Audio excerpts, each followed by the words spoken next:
म्हणून आज इकडे गरिबीचं निर्मूलन तर होतच आहे, पण गेल्या 10 वर्षांमध्ये रोजगाराच्या संधी जेवढ्या मोठ्या प्रमाणात उपलब्ध झाल्या, माझा दावा आहे त्याच्या आधीचे 25 वर्ष तुम्ही काढा, 25 वर्ष, त्या 25 वर्षात जेवढ्या रोजगाराच्या संधी झाल्या त्यापेक्षा जास्त संधी मोदीजींनी गेल्या 10 वर्षात तयार केल्या आणि याच्याही दुप्पट संधी मोदीजी पुढच्या 5 वर्षात तयार करतील। कारण आता आमच्या अर्थव्यवस्थेने जी भरारी घेतली आहे, या अर्थव्यवस्थेला कोणी थांबवू शकत नाही। आज आपण पाहतोय देशामध्ये मोठ्या प्रमाणात इन्फ्रास्ट्रक्चरचं काम चाललंय, देशामध्ये रस्ते बनतायत, पुलं बनतायत, रेल्वेचं काम चाललेलं आहे, एअरपोर्ट बनतायत, पोर्ट बनतायत। आपली वंदे भारत सारखी ट्रेन जी मोदीजींनी देशामध्ये तयार केली, आज विदेशातनं लोक येतात तर तोंडात बोटं घालतात। विदेशातल्या मोठ्या मोठ्या देशांमध्ये, श्रीमंत देशांमध्ये ज्या प्रकारची ट्रेन आहे, तीच ट्रेन आता सामान्य भारतीयाला मोदीजींनी प्राप्त करून दिली आणि भारतामध्ये 500 स्टेशनचं काम चाललंय। पुढच्या 3 ते 4 वर्षांमध्ये आम्ही रेल्वे स्टेशनवर गेल्यानंतर हे रेल्वे स्टेशन आहे का मुंबईचं एअरपोर्ट आहे, हे रेल्वे स्टेशन आहे का पुण्याचं एअरपोर्ट आहे, अशा प्रकारचा प्रश्न आपल्याला पडावा। अशा प्रकारचे रेल्वे स्टेशन या ठिकाणी तयार होत आहेत, अशा प्रकारचे बस पोर्ट या ठिकाणी तयार होत आहेत। हा जो वेगवान आणि गतिशील अशा प्रकारचा विकास आहे, आज रस्त्यांचं जाळं जे तयार झालंय, मागच्या काळामध्ये मी लेह लद्दाखला गेलो होतो, तिथे आपल्या मिलिटरीचे मोठे अधिकारी होते। ते अधिकारी म्हणाले, साहेब मोदी सरकारने फार मोठं काम केलं। मी म्हटलं काय काम केलं? म्हणाले मागच्या काळामध्ये जे काँग्रेसचं सरकार आहे त्याला आम्ही सांगायचो चीननी रस्ता बॉर्डर पर्यंत आणला, त्यांनी हल्ला केला तर ते 24 तासात सगळे रणगाडे, यंत्र सामुग्री, दारुगोळा बॉर्डरवर आणू शकतात, आमच्याकडे रस्तेच नाही आहेत, त्याच्यामुळे आम्ही 8-8 दिवस पोहोचू शकणार नाही। त्यांनी हल्ला केला तर मुकाबला कसा करायचा?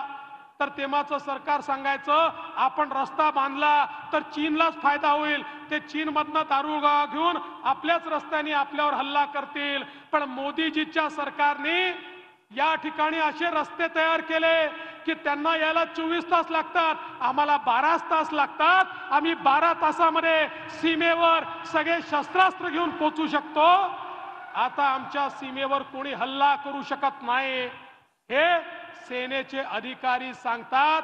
ते असं म्हणतात 10 वर्षात जे बॉर्डरचं इन्फ्रास्ट्रक्चर मोदीजींनी तयार केलं, आता आमच्याकडे पाकिस्तान असेल, चीन असेल, कोणीही डोळे वटारून पाहू शकत नाही। ही परिस्थिती आज या ठिकाणी आपल्याला पाहायला मिळते आहे।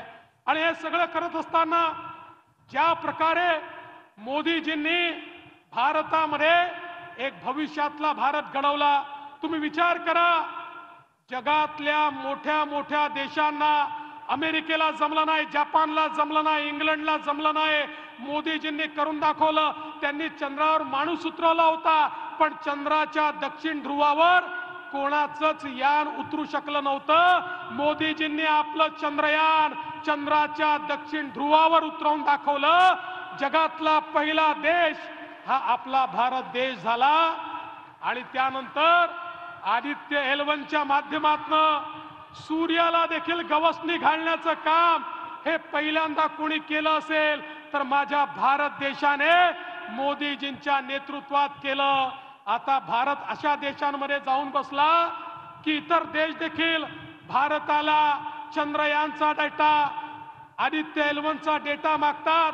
कारण जगामध्ये जे परिवर्तन होतात, जे जलवायू परिवर्तन होतं, पाऊस कधी पडणार आहे, कधी तुफान येणार आहे, याचा ॲक्युरेट डेटा आता जगाला भारत देऊ शकेल, अशा प्रकारची परिस्थिती मोदीजींनी आणली। आणि हे सगळं करताना मोदीजींनी एक जागतिक नेतृत्व आपलं उभं केलं। आपण बघितलं, ज्याचा उल्लेख बावनकुळे साहेबांनी केला, वॅक्सिन मैत्रीच्या माध्यमातून 140 कोटी भारतीयांना वॅक्सिन देऊन जिवंत तर ठेवलंच, पण जगातल्या 100 देशांना मोदीजींनी कोविडची लस दिली। आता त्या देशातले राष्ट्रपती आणि पंतप्रधान म्हणतात आमचा देश जिवंत आहे। तर तो फक्त नरेंद्र मोदीजींमुळे आहे। हे 100 देश आज भारताच्या पाठीशी उभे आहेत। आणि एवढंच नाही तर G20 मध्ये देखील आपण बघितलं, सगळ्या आफ्रिकन देशांनी सांगितलं आमचे नेते मोदीजी आहेत, आमचा विचार हा मोदीजी ठेवतील, आम्ही मोदीजींच्या पाठीमागे आहोत। आज जगामध्ये संपूर्ण जग भारताच्या पाठीमागे उभं करण्याचं काम हे माननीय मोदीजींनी केलं आहे। आणि मला विश्वास आहे गेले 10 वर्ष मोदीजींनी बिघडलेली घडी चांगली केली आहे, आपले रूळ मजबूत केले आहे, आता विकासाची गाडी धावणार आहे। गेले 10 वर्ष तयारी झाली आहे, पुढचे 5 वर्ष भारताचे वर्ष असणार आहे।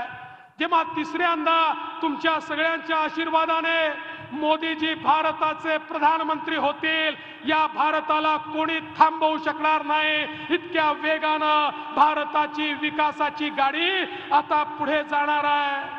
मी तुम्हाला एवढीच विनंती करण्याकरता आलो आहे, आता पुढचे 5 वर्ष आपल्याला मोदीजींना सरकार द्यायचं आहे, भाजपाला निवडून द्यायचं आहे, भाजपाला वोट द्यायचा आहे। पण हे तुमचं वोट हे भाजपा करता नाही आहे, हे तुमचं मत भारता करता आहे। भारताला सर्वोच्च शिखरावर नेण्याकरता, तिसऱ्यांदा मोदीजींच्या हाती सत्ता देण्याकरता आपल्याला या ठिकाणी सगळ्यांना मोदीजींच्या मागे उभं राहायचं आहे। याकरता आपण तयार राहावं एवढीच विनंती करतो। जय हिंद, जय महाराष्ट्र।